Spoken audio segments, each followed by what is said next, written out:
De partout où vous nous suivez, nous sommes très ravis de vous savoir nombreux pour suivre ce nouveau numéro du magazine Data Market. Merci pour vos appels, merci pour vos messages par rapport à notre précédent programme. Ce soir, nous revenons avec une nouvelle thématique qui concerne la formation. Aujourd'hui, pour gérer la nation, pour être productif, pour être inventif, il y a des ingrédients très importants. D'où la thématique de ce soir, innovation et créativité dans le secteur de la formation. Et pour en parler, nous recevons sur notre plateau de Data Market le professeur émérite, docteur en management, Saman Olout Oscar. Nous vous saluons. Je vous salue, Symphorien.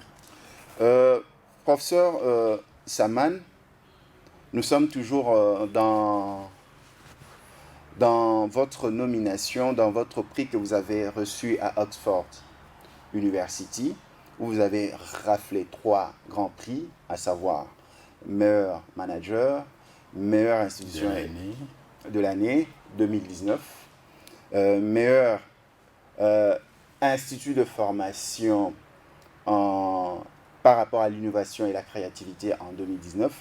Et vous êtes membre, vous et votre épouse, professeur Angèle Hansine Saman, dans la corporation reconnue des grands scientifiques de Oxford University. D'entrée de jeu, nous allons poser une question. Qu'est-ce que nous devons comprendre par innovation et créativité au sein d'une institution de formation? Merci beaucoup.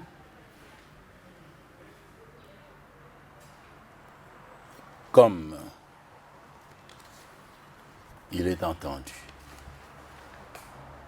de 1, la répétition est la mère des sciences. Tout à fait. Apparemment, quand on dit créativité et innovation, celui qui est capable de consulter les dictionnaires, les petits Robert, ne sera pas surpris. Il pourra facilement recopier, dire le petit Robert a dit, c'est long, etc.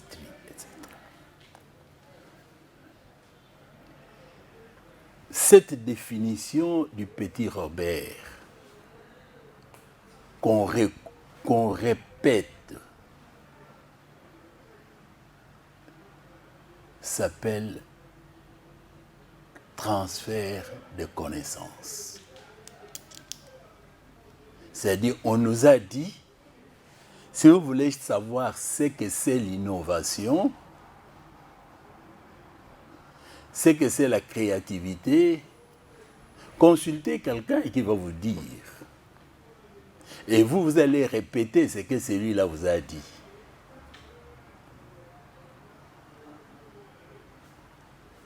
Mais je me souviens,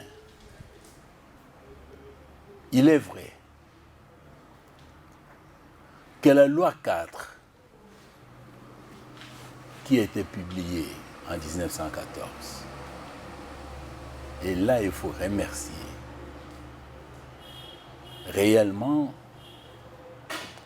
le président de la République honoraire qui a dû publier cette loi 4 parce que ça traînait et ça traînait. La loi de 81 était même presque tombée caduque. Mais il y avait quelque chose dans cette loi de 81, l'article 46, qui interdisait aux privés de prendre l'initiative, de pouvoir créer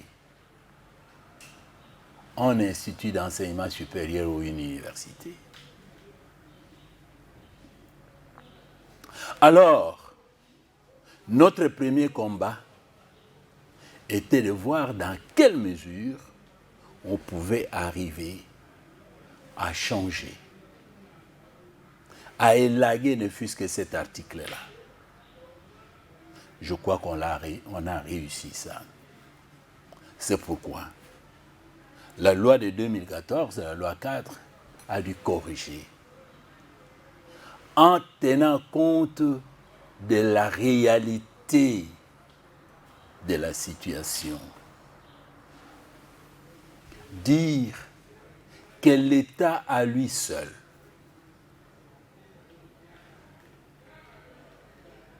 était obligé par la loi cadre, qu'on a appelée plutôt par la Constitution, la loi même fondamentale, qui dit chaque Congolais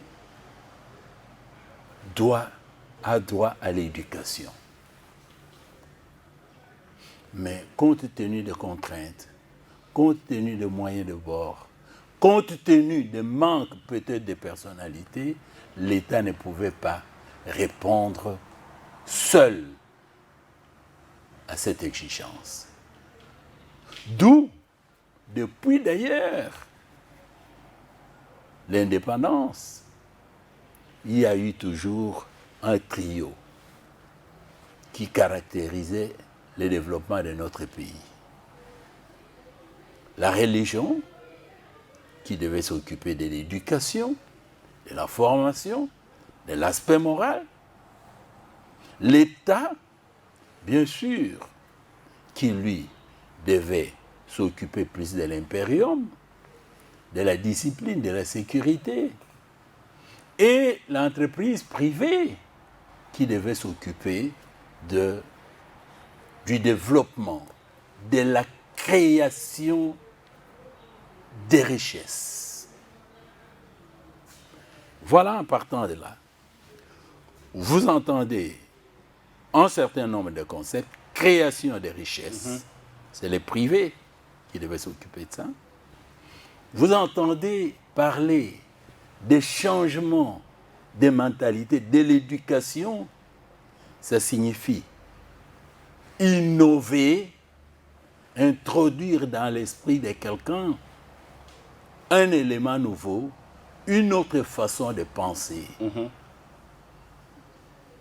Et bien sûr, la sécurité, qui est ce que nous appelons le socle du développement, car sans la paix, rien ne peut. Tout à fait. Donc ça, c'est l'État. L'État s'occupe de la sécurité, l'entreprise privée s'occupe de la création des richesses, et jusque-là, c'était la religion, les églises catholiques particulièrement, qui devaient s'occuper de l'éducation, moralité et transformation de la culture.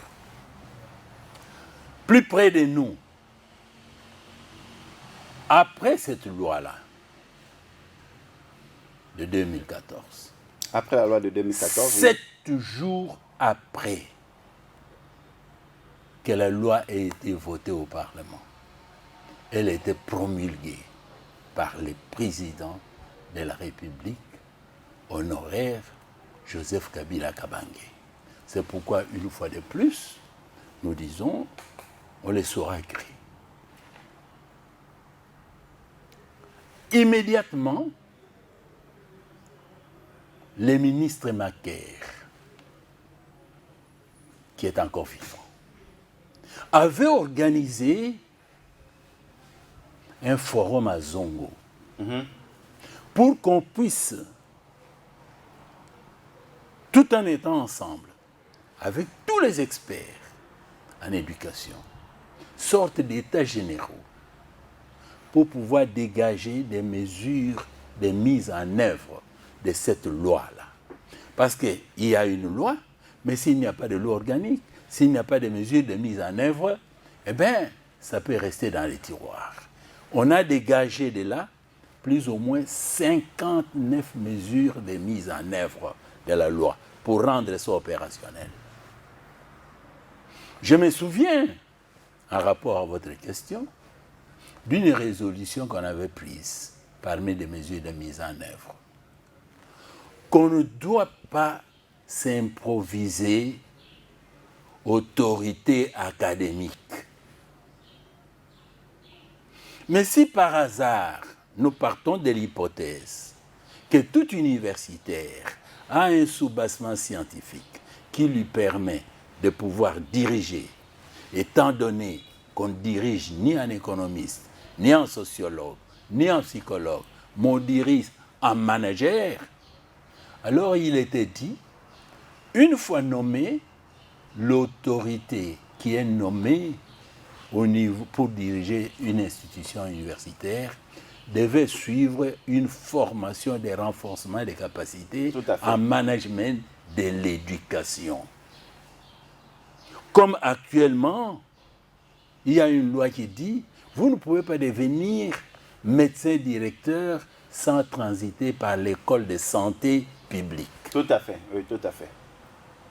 Alors, mais jusque-là, malheureusement, cela n'a jamais été appliqué. Alors, c'est à ce moment-là que nous dirons pourquoi a-t-on dit il faut le renforcement des capacités en management de l'éducation?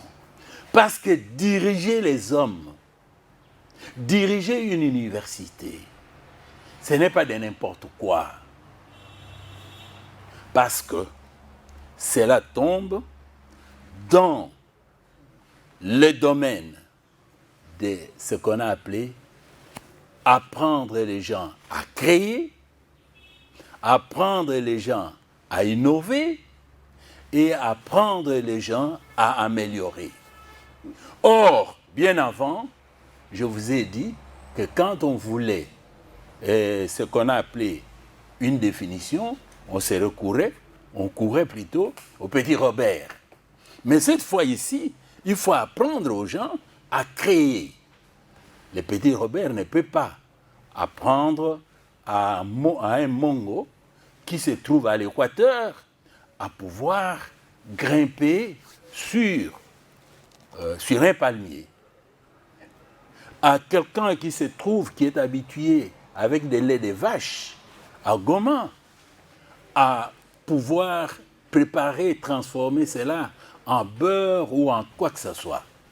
Alors c'est pourquoi nous avons dit, et je vais vous dire avec raison, l'éducation telle que nous l'entendons consiste non à transférer les connaissances en lisant les petits Robert, en faisant le copier-coller, mais ça doit consister à développer les connaissances créatrices, je vais dire compétences créatrices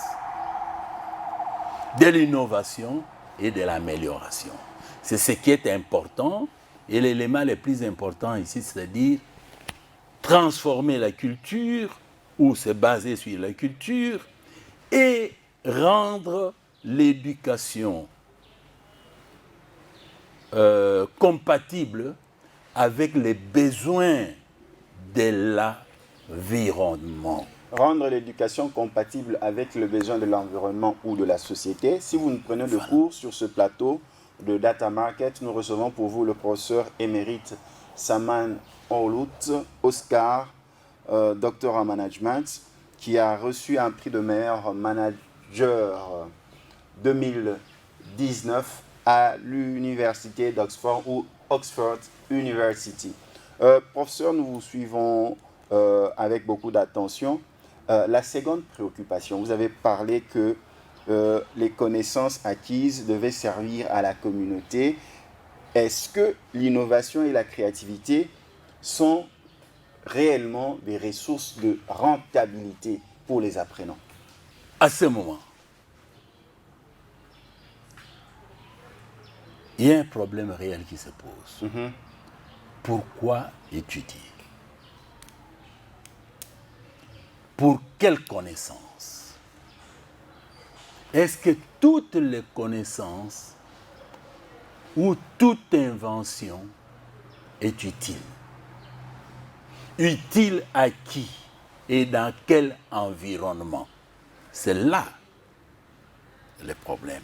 C'est pourquoi j'ai dit adaptation de la formation aux exigences de l'environnement, pour que la formation puisse aider à répondre non seulement à la mission d'enseignement, qui est la mission d'un enseignant, un professeur, mais aussi à la mission de la recherche et à la mission de service à la communauté, qui viennent compléter la responsabilité d'un chercheur, d'un professeur d'université.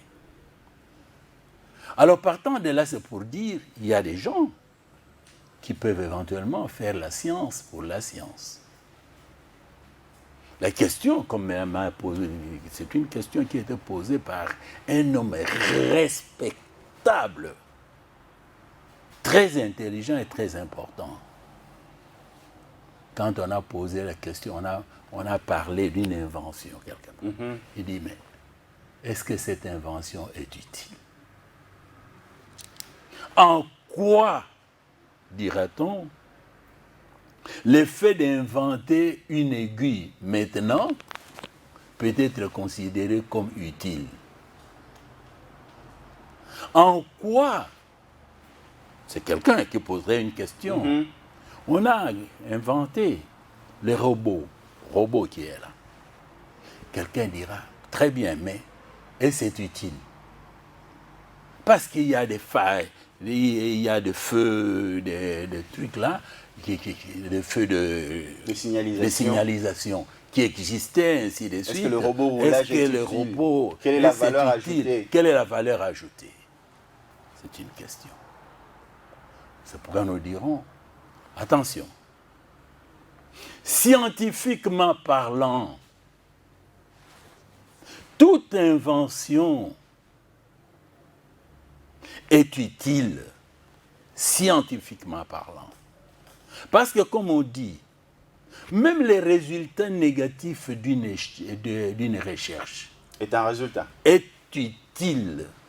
Parce que ça permet aux autres chercheurs de se pencher vers une sorte de déviationnisme positif. Ne pas recopier pour ne pas tomber dans la même erreur. C'est que c'est utile. Mais est-ce que cela est créatif, c'est-à-dire, est-ce que c'est rentable?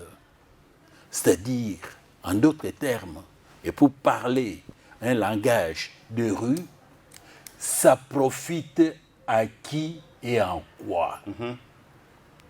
C'est là le grave problème. C'est pourquoi en management on dit, si vous taillez l'amitié avec un collègue ou quelqu'un, on vous dira, il ne faut jamais se faire d'amitié avec quelqu'un qui est plus pauvre que soi. Si on vous demande d'aller faire la manifestation dans la rue, marcher, il faut dire, je vais marcher. Quand il y a une balle qui va venir, ça m'attrape le premier. Je vais gagner quoi en cela? Ça va profiter à qui? Si nous avons maintenant des cuivres et tout ça, tout ce qu'il y a, on dit nous avons, on dit ça profite à qui? À qui? C'est toujours cette question, ça profite à qui? Ça sert à quoi? Ça nous avance en quoi? C'est à ces questions que doivent répondre toutes les recherches qu'on appelle recherches utiles. En termes clairs, allez, soyons, je ne vais peut-être pas frustrer les gens, mais je vais dire la vérité. Quand je dis maintenant, je rédige un livre de 1000 pages pour dire qui fut le professeur, ou non, plutôt toi, qui fut symphorien, 1000 pages. Est-ce que j'aurais réalisé un travail scientifique? Oui. Mais c'est volumineux. Maintenant, la question est de savoir, est-ce que vous avez créé des richesses avec ça? Est-ce que vous avez innové avec ça? Est-ce que vous avez amélioré avec ça? Peut-être que vous écrivez bien le français, mais on dirait, mais les Américains ne parlent pas français. Les Chinois ne parlent pas français. Alors, est-ce que vous pouvez vous targuer tout simplement pour dire ça, c'est scientifiquement très, ainsi de suite? Bon, scientifiquement, vous avez bien rédigé des proses, ainsi de suite, mais on dira ça rapporte quoi pour le bien-être de la population? Mais par contre,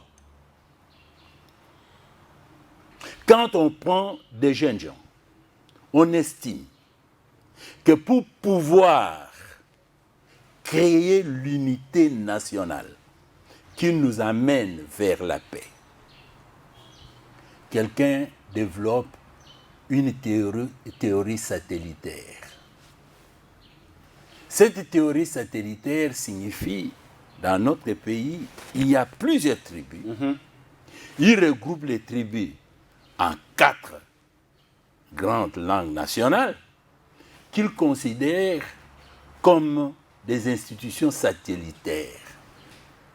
Eh bien, avec ce qu'on a appelé les services nationaux, on dit, on va s'arranger, on va créer une unité qu'on a appelée BRIC.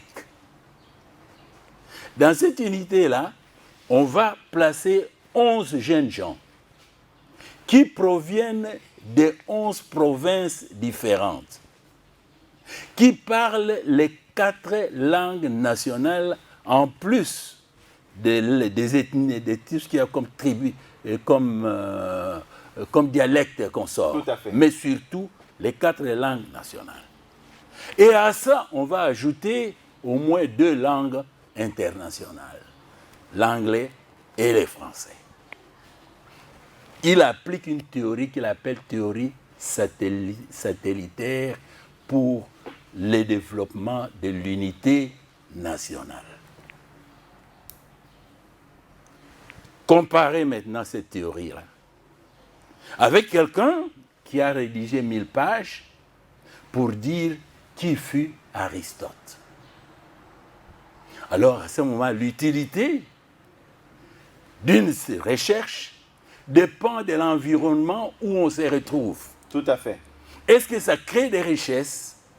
La deuxième théorie satellitaire, ça crée des richesses chez nous au Congo, parce que les jeunes gens vont se retrouver à Kasese-Kanyama pour produire des maïs, mais pour produire, ils veulent travailler ensemble, ils vont parler le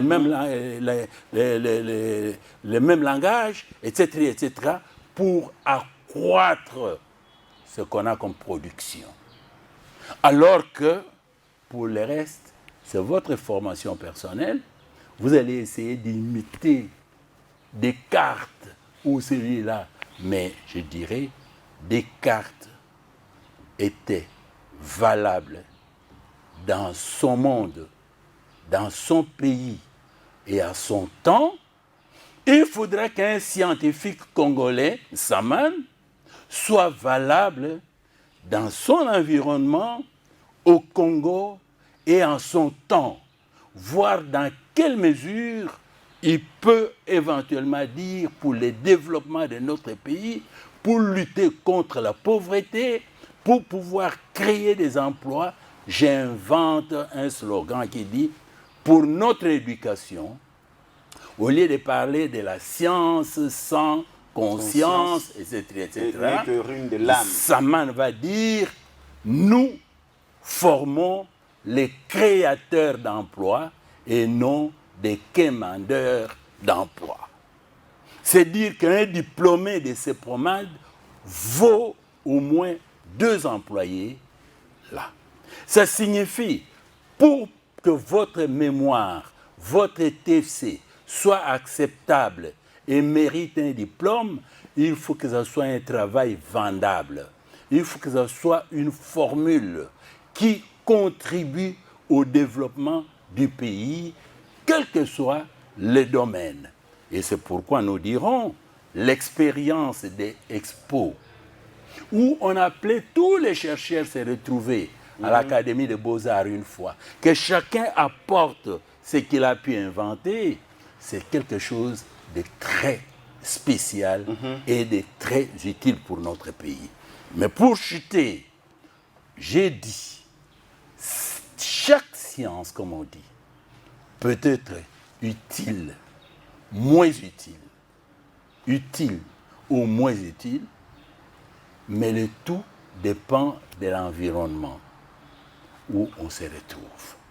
Et aux professeurs et aux savants, je dirais, ça c'est général, ici, dans notre pays, post-conflit, formons des créateurs d'emplois au lieu de former des quémandeurs d'emplois.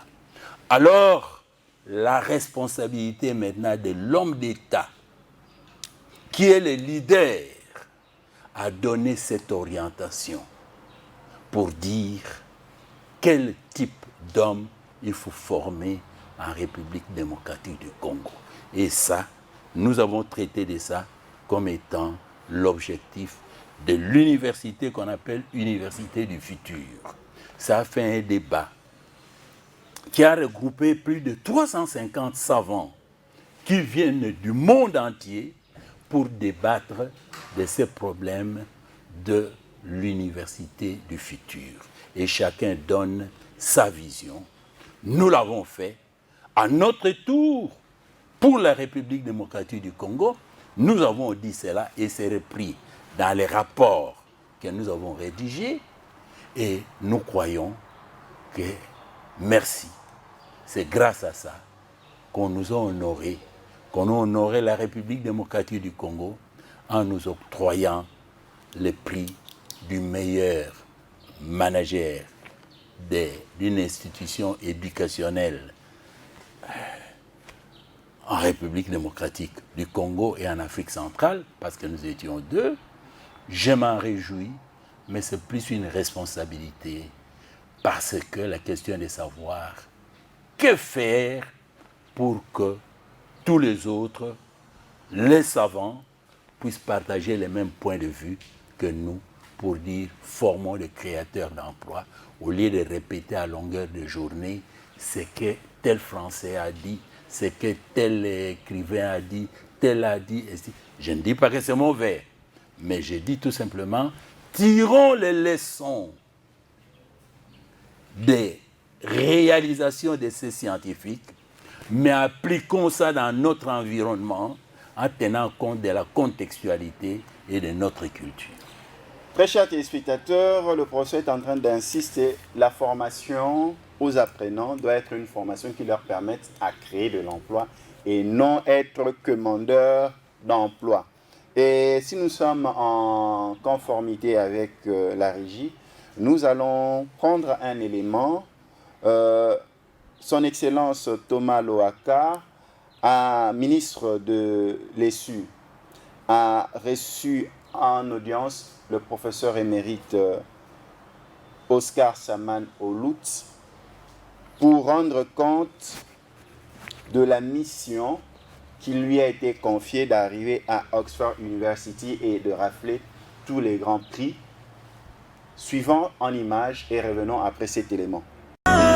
L'audience que le ministre de l'ESU nous a accordée, en fait, se résume à une rencontre heureuse et historique. Parce que, au lieu de parler des casses, au lieu de parler des plaintes, pour une fois, nous nous sommes dit que notre pays a été honoré. Et il fallait venir voir le ministre de l'Enseignement supérieur, qui est le ministre des tutelles, pour lui faire rapport sur le forum auquel nous avons assisté, un forum scientifique à l'université d'Oxford. Ce forum a rencontré les scientifiques des différents continents, des savants qui ont inventé dans tous les sens et qui ont réfléchi, et qui par European Business Assembly ont été détectés dans le monde entier pour se retrouver, échanger sur un certain nombre de préoccupations. Par exemple, ce qu'on pense de l'université du futur. Que devrait être l'université du futur, qui doit établir l'adéquation entre la formation et l'environnement, c'est-à-dire lutter contre la pauvreté, former des créateurs d'emplois au lieu des quémandeurs d'emplois, ce que dit le Suprême. La République démocratique du Congo n'avait pas seulement été représentée, mais la République démocratique du Congo a été invitée parmi des invités d'honneur pour participer à ce forum. Parce que il n'y a pas de demande à formuler.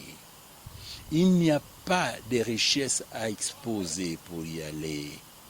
Mais ce sont des détecteurs de talents internationaux qui, par des manières tout à fait sophistiquées, parviennent à dénicher dans le monde entier, dans les 5 continents, des personnalités, des scientifiques, des hommes exceptionnels qui, d'après eux, peuvent contribuer à modeler le futur et même à devoir faire les designs des leaders du futur. C'est-à-dire ceux qui doivent penser au futur quand on parle d'émergence. Par exemple, quand les Nations Unies disent l'année de la pauvreté, et il se fait que European Business Assembly, qui est un partenaire de l'université d'Oxford, sert en fait d'un organe consultatif à la Commission économique et sociale des Nations Unies et donne des indications et des orientations comment il faut diriger le monde et comment il faut orienter le monde. Quand on parle maintenant des maladies endémiques, quand on parle d'Ebola, quand on parle...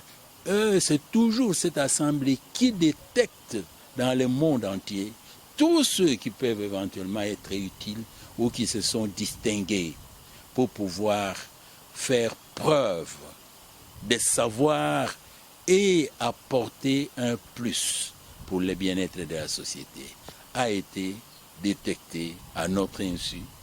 Le CEPROMAT a été invité à participer au forum et le ministre de l'Enseignement, que nous remercions très sincèrement, nous a octroyé l'ordre d'émission pour y aller et nous avons ramené les trophées que nous dédions aux autorités de notre pays, au président de la République, bien sûr,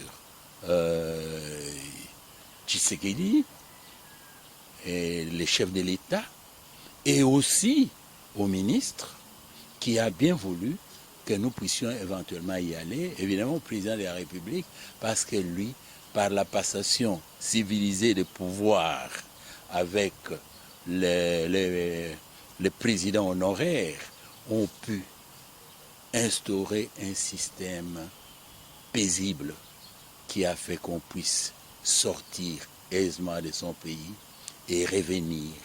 Et ainsi, on va continuer à recevoir les autres aussi venir.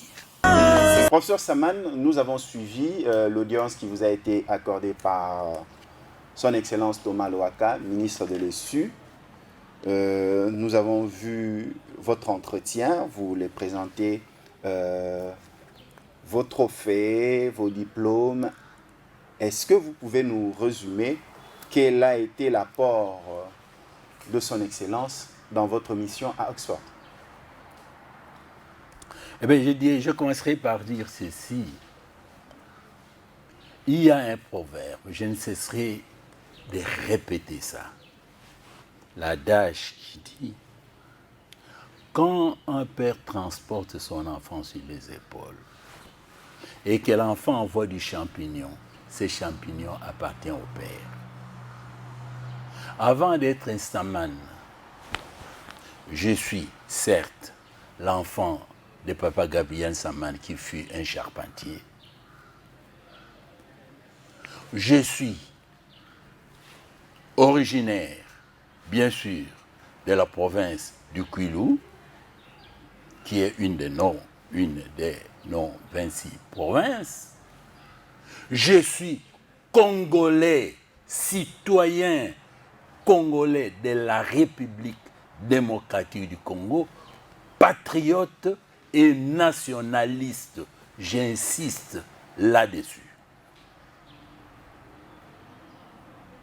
Alors, s'il y a la guerre dans notre pays, eh bien, il est certain qu'il y a beaucoup de choses qui peuvent ne pas se réaliser. Mais s'il y a opportunité de pouvoir parler de notre pays dehors, eh bien, parce que c'est la tranquillité, parce que notre pays a retrouvé sa place dans les sillages des grands dans ces pays, eh bien, moi je ne puis dire que merci à celui qui m'a donné l'ordre des missions pour répondre à l'invitation qui nous a été faite par l'Université d'Oxford, pour participer à ce forum des gens d'un monde hautement intellectuel, des talents sélectionnés au bout du doigt par l'Université d'Oxford, qui est en fait ce qu'on appelle EBA, European Business Assembly, qui est un organe consultatif de la Commission socio-économique des Nations Unies. Et avec tout ce qu'il y a comme branchement, pour qu'on puisse comprendre, maintenant on a parlé d'Ebola. Hier et aujourd'hui, vous savez de quoi on parle. Coronavirus. Il s'est posé une question à un certain moment. Est-ce qu'il faut déclarer ça comme endémie internationale ou pas? Qui répond à cette question-là? Alors le rôle de EBA, là où nous avons été, donc c'est en fait l'ensemble de tous ces grands-là qui émettent des avis à travers les organisations des Nations Unies pour permettre à l'ONU de prendre des orientations et de pouvoir aider à poursuivre les objectifs donnés.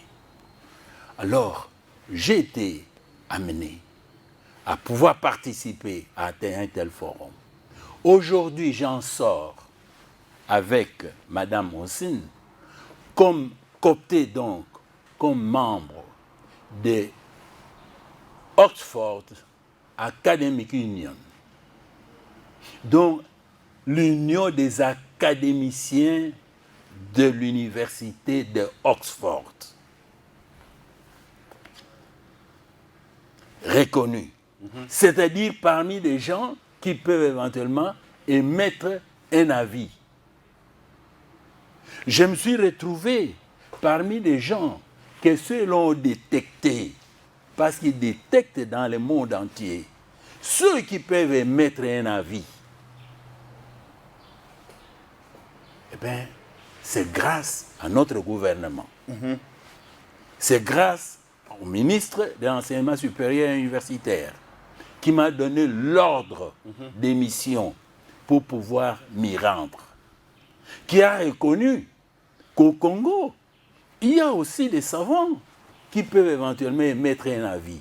Au moment où on s'est retrouvé là, on a été adopté comme tel.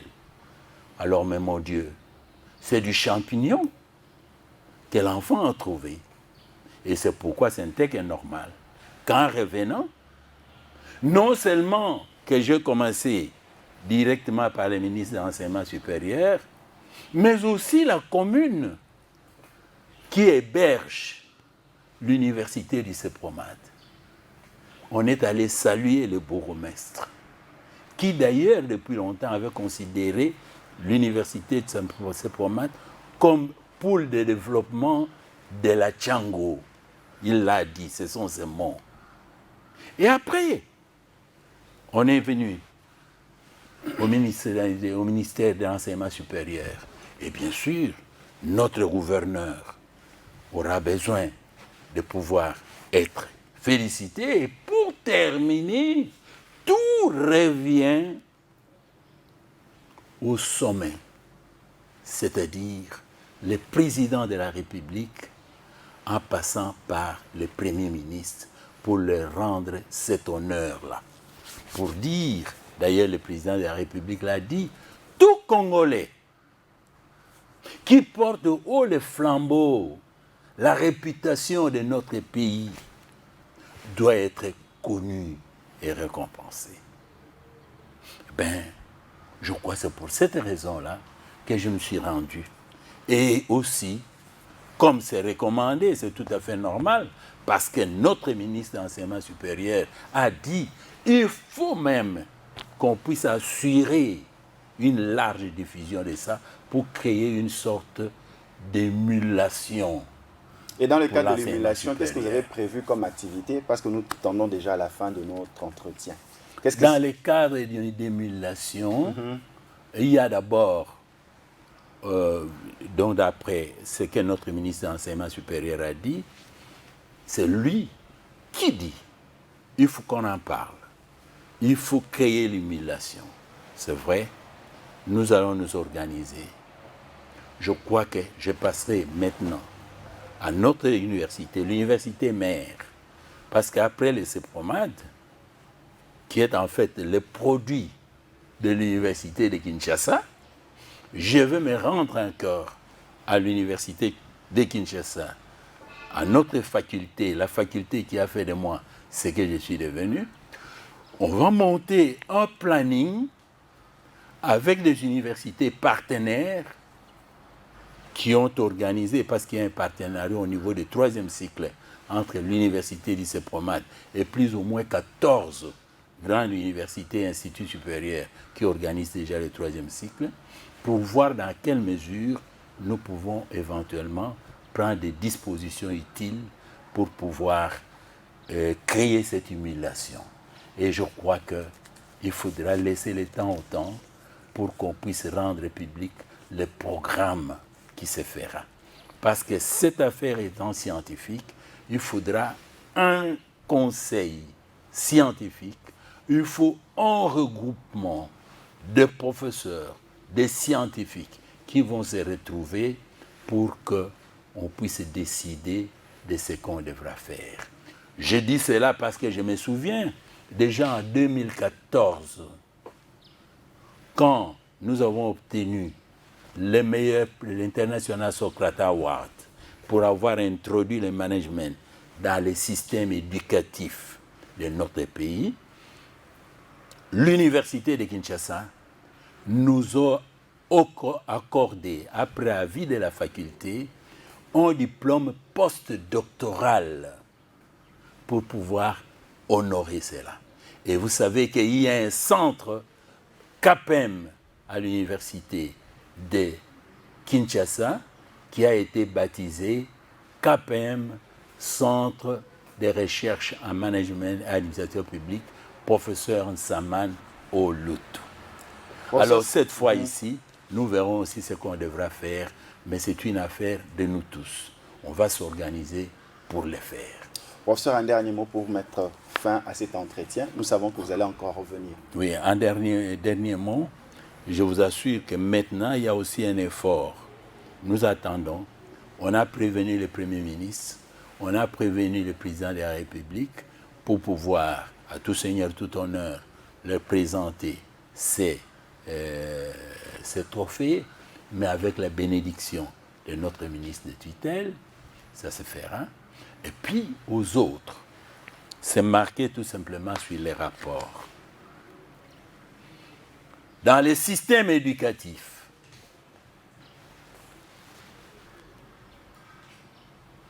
nous devons nous référer toujours au programme du gouvernement. Le gouvernement, par le président de la République, parce que le président Félix Tshisekedi, Tshilombo, ainsi de suite, vous le savez, le chef de l'État, dans son discours, et c'est un des piliers du programme, il a parlé du focus sur l'homme, les changements de l'homme. Et je n'oublierai jamais, et je ne cesserai jamais de répéter, que le président de la République honoraire a une fois dit, s'il avait 15 personnes autour de lui, mais il se fait que cette assertion, très sage par ailleurs, a été parfois mal interprétée par des gens bouchés, ceux qu'on appelle des petits dieux. Mais ce qu'il voulait dire exactement, c'est dire qu'on doit sortir de copier-coller pour arriver à ce qui est la créativité et l'amélioration chez nous. En d'autres termes, revenir sur les mots de Lumumba qui a dit « l'histoire du Congo sera écrite par le Congolais et au Congo ». Donc le développement de notre pays partira des Congolais. Or, il s'est fait malheureusement que la plupart des savants que nous avons maintenant ont été formés dans des grandes universités européennes. Donc, il faut changer cette mentalité-là et adapter cela aux exigences actuelles. C'est pourquoi, à la fin, vous allez voir, ce travail et parle de l'honneur aux professeurs et savants africains à qui on demande de former des créateurs d'emplois et non des quémandeurs, et non des Pessangai Kabelanga. L'université du CEPROMAD, merci beaucoup, a été reconnue pour son esprit de créativité. L'université de CEPROMAD, avec son 3e cycle, est décidée et a commencé à devoir appliquer ces principes. Et le nombre de candidats qui se retrouvent là montre que ce n'est pas tombé dans l'oreille du sourd. Donc nous pouvons inviter encore tous les autres à venir, soit-il haut cadre, soit-il ministre, soit-il député, soit-il militaire, général, etc., etc. On n'est jamais trop vieux pour pouvoir apprendre. Donc nous pouvons changer notre mentalité en revenant là. Le programme est tout à fait adapté et c'est adapté aussi aux exigences de chaque travail. Merci beaucoup, professeur Saman, pour votre passage dans le magazine Data Markets.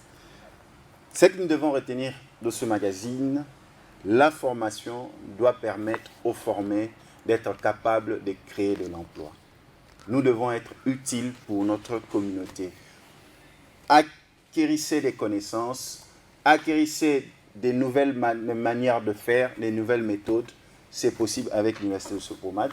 Le professeur Saman Olut Oscar a été honoré à Oxford et il fallait en parler parce que lui incube au sein des apprenants.